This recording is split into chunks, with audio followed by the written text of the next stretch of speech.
Yeah.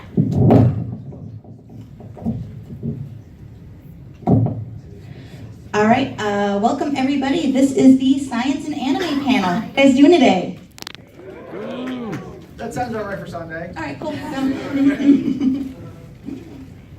All right, so I guess we should introduce ourselves. So who am I? My name is Emma Bowers. I have spent about 10 years teaching the public that animals are cool and good. The correct term is animal education, but that's just pretty much what I do. I'm the creator of Can We Talk About Animals?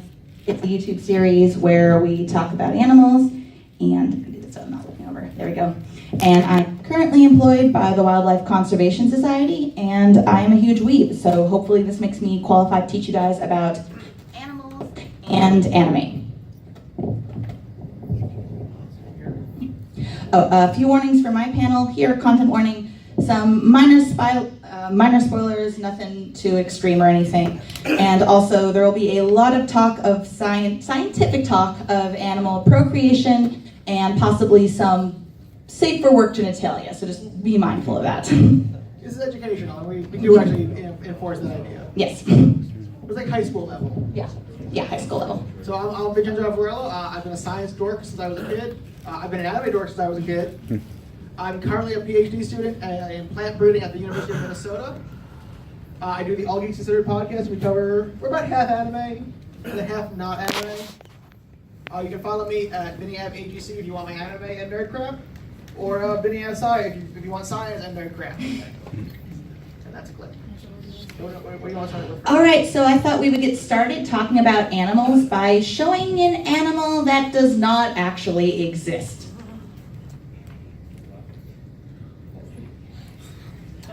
The anime girl.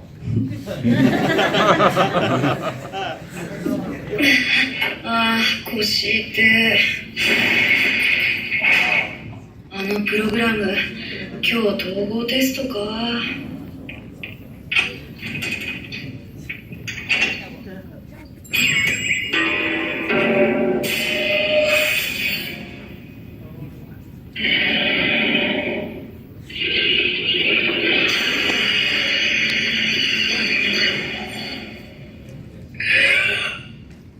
ドラゴン All right, I want you guys to watch this one more time.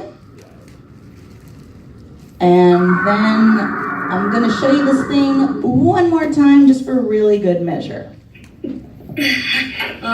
腰って Right about... There we go. All right. This is the very first episode of Kobayashi Dragon Maid, and when I saw this, I freaked out, and not for the reason everyone else freaked out, which is it's a show about lesbian dragon maid in love. I freaked out because of this scene. Does anyone here, out of curiosity, know what that thing on Toru's eye is called? Yes. Oh, there we go. Awesome job. The nictitating membrane. This is essentially a third eyelid. It's incredibly common in a whole bunch of different animals. The majority of these animals tend to use them aquatically. We have a couple little examples here. So it is a clear eyelid. It blinks sideways, and like I said, the majority of animals use them sort of like built-in swimming goggles, so a lot of aquatic animals that can blink have them. So we have frogs, we have seals, sea lions, we of course have my alligator friend down there, not as moe as in the promo photo. Nictitating membranes though, even though I think we usually assume that they're part of built-in, like I said, aquatic animals, not all animals that have them are primarily aquatic. We have a couple other examples here. So they use them for all sorts of really crazy, really cool things that you and me might use actual tools for. Here, I'll show you some examples. So we have polar bears, and polar bears, even though they can swim, they actually use theirs very interestingly. They actually use theirs like sunglasses, because I don't know if you guys are familiar with snow blindness. It's something that can actually happen from just the sun reflecting the Arctic surfaces. So their nictitating membranes actually are used like sunglasses to prevent snow blindness. Aardvarks actually have them as well. They use them for essentially safety goggles, because does anyone here know what aardvarks eat?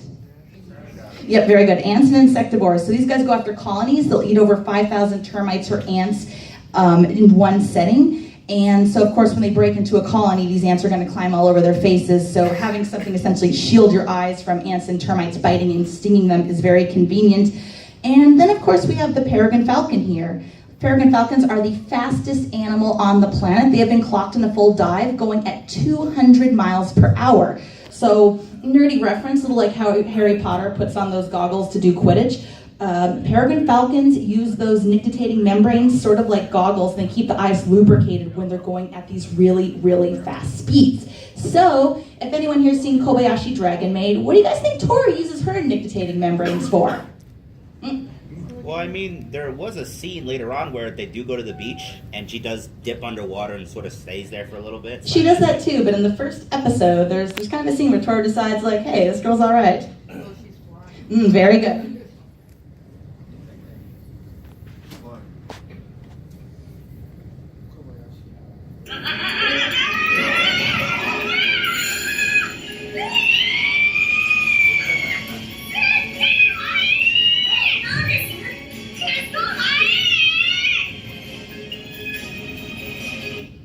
So yeah, it's like I said, this show won me over, and like I said, it's like, cute lesbian dragon maids in love, but just that little detail just really, really sealed me into committing for the entire series. Just because that little deal, the nictitating membrane.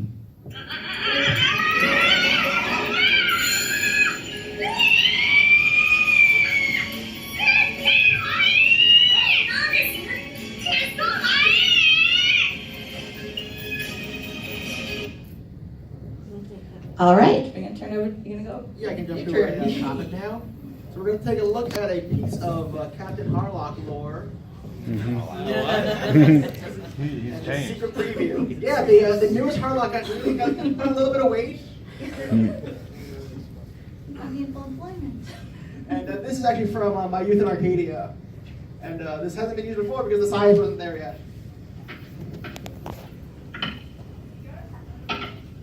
This is お前たちの細胞の持つ遺伝子の記憶部分を2人分同時に分析機にかけたものだ。おおよそ3000年分が1分で分析し終え、それがどうした？拷問か？これは。よく聞け。君たち2人には共通の遺伝子がある。2つのラインが時々交わり合ってるのはわかるか？この火花を散らす部分がそうだ。何のことだ？それは。君たち2人の記憶。そう、遠い先祖まで遡る遺伝子の中に2人は全く同じものを持っている。お前と俺がか？私は以前から2人の遺伝子に関するデータを手に入れていた。不思議なデータ。君たちはある共通体験に基づく同じ記憶を持っている。その記憶を再生してみせる。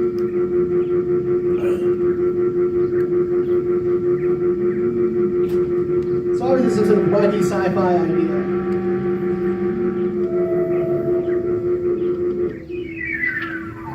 It's a good Matsumoto dials in here. Everyone's favorite thing.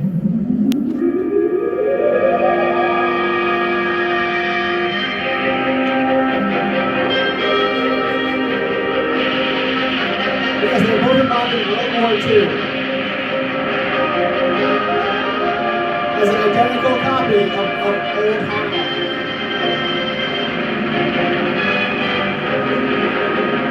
俺に続け。燃料補給のためアウトバーに着陸する。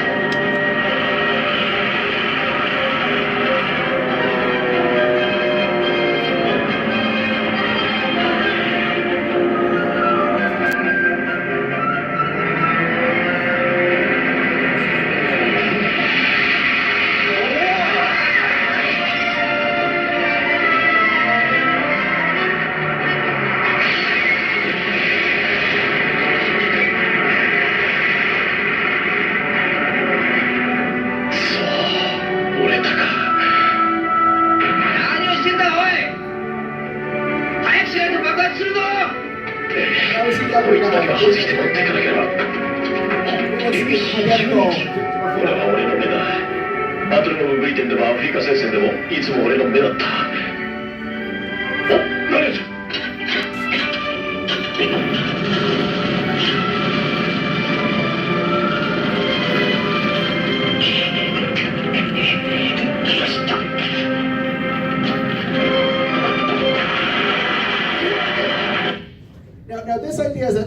are memories held in genes doesn't make any sense. However, back last month, a paper was published that suggested they were able to transfer some memories in snails using a little bit of RNA.